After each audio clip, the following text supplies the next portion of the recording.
Hi and welcome back to Bike Speed. So this week we've got this lovely Boardman road bike. This really sums up how important it is to get your bike serviced. There's a couple of three things with this bike that we'll show you as we go that are really why you should get your bike serviced. So you can see here the headset bearings are sticking, they're just a little bit tight, and as you'll see when we take them apart they're very dry.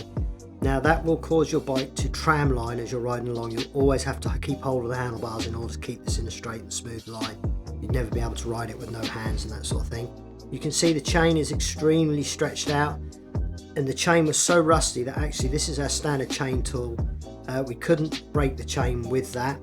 We've got this little one here that was more of a hardy one, and we couldn't break the chain with that, so we actually had to cut the chain in half. It was so rusty. So it was important that it had a new chain, and now we're going to start stripping this bike down. So you can see how sort of dry and dirty this bike is. It's just generally very dry, not a lot of oil on it anywhere, but there is this build up from sort of probably when it was first oiled new, and it's just dried out over time. So we're going to get the chain rings off. Now I always, with these, I don't disturb the bottom bracket if I can help it. So we're taking in this instance we can take the chain rings off quite easily, so we can now give those a clean up. And we're going to put new cables in. It wasn't shifting gear very well, partly because of that chain stretch, but also you can see how over time these cables kink. Shimano are renowned for actually fraying often in the shifter heads there. When they kink like that, after a time they'll begin to fray off from there. So this is pre that stage, but equally you can see with these kinks, it's never going to change gear smoothly with those kinks in it. Those kinks are always going to grab the outers and just not be quite as smooth as perhaps you'd like your gear shifting to be.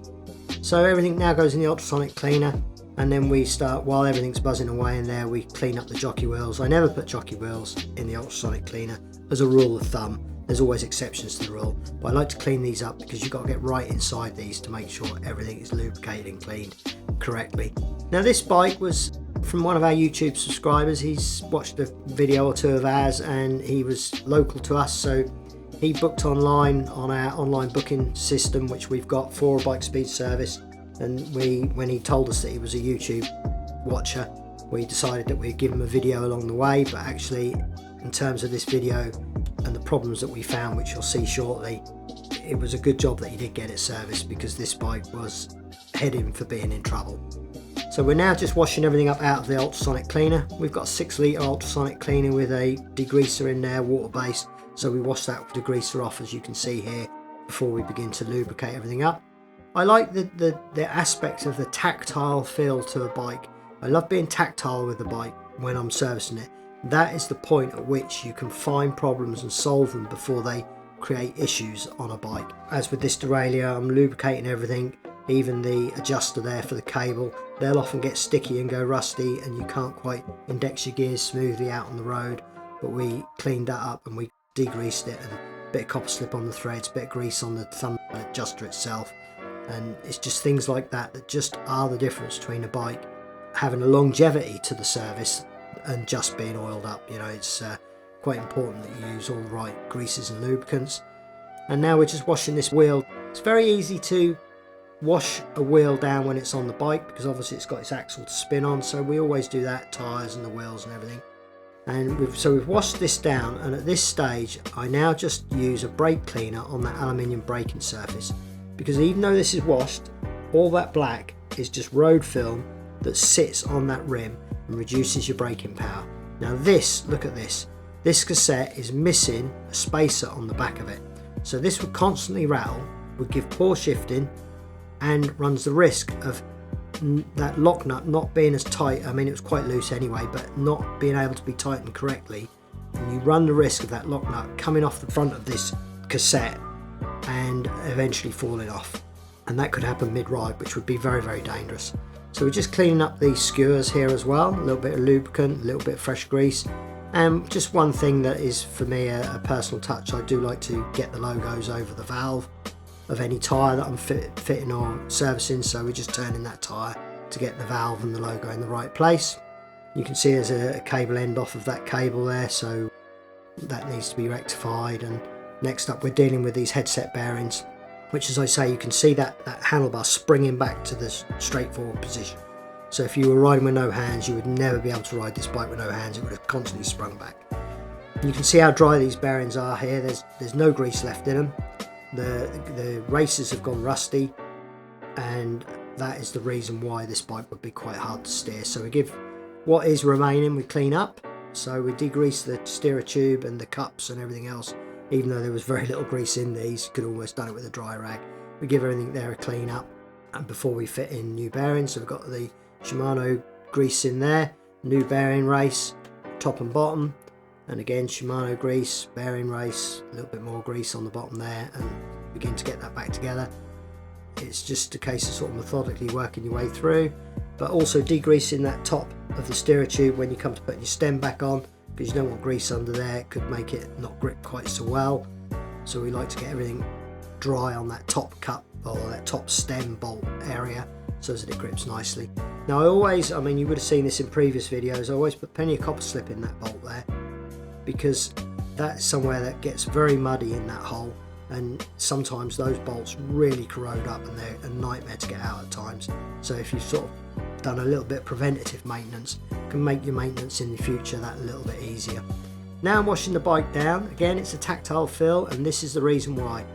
That hanger there is completely loose. Now what would have happened given time, that bolt, which was literally finger tight, would continue to work loose and would eventually fall out.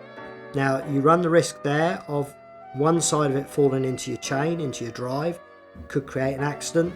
But the other issue is if that fell out and you hadn't noticed it, that derailleur hanger then is essentially loose on the bike. Now what would happen there is you could say, well, the quick release skewer would hold the wheel in nice and tight, it would never be a problem. But if you hit a bump wrong, you've then got a friction fit between the derailleur hanger and the frame itself. It would slide, and you run the potential of that wheel twisting in the frame, locking up, creating you to come off that bike. It's an accident waiting to happen, that derailleur hanger being as loose as it was. That derailleur hanger itself, for the entire service, was worth every penny that the customer would have paid for the service just to get this bolt torqued up to the correct specification. That was an absolute accident waiting to happen there. So we've got the new cassette on the wheel now with the spacer in the back of it, tightened up to 40 Newton meters, so we now know that cassette is absolutely spot on. We're fitting a new chain on this one with a quick link, so again servicing, future proofing. The chain can come off 2 or 3 times with that quick link before that would need replacing. And now we're just setting up the bike, so in goes that brake and a new cable end on there, which was obviously the one that was missing. We actually did replace that brake cable in the end, but only the inner on that one, but we decided it was easier just to replace it than to bend it straight and fix what was there. So that's what we did. But then we've got new gear cables here as well, front and rear derailleur, new cables. And although this is a Claris group set, which is very much sort of entry level on the road biking scene, you can get this running absolutely as smooth as if it was Dura-Race or Ultegra. You know, you can really make these bikes change perfectly. So we're just getting all the new cables in there and just shortening them to length. We have a little guide there, so we always can recognise almost whether a bike has been cabled by us, because we know the length of the cables that we finish them off. And then we start working through the bike with the torque wrench. As you can see here, we have a service sheet that we fill out with all the torque wrench specifications on it, and we do that for every bike that we service, so as you get a sheet back where you can see that we've been front to back through your bike and that everything is safe and secure. Yeah, it's sort of obviously manufacturers, there's different saddle clamps, different bottom brackets, etc, and you just need to sort of, you get a feel for what torque wrench settings you need to set.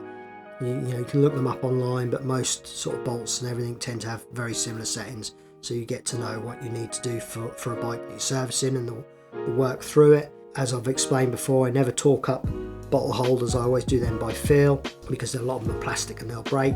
So now we're just giving the bike a little clean over with some silicone detailer, inflating the tyres, and then this bike is almost at the point where it's ready. And as you can see what difference we make, and we've made it from dicey and dangerous to safe and secure.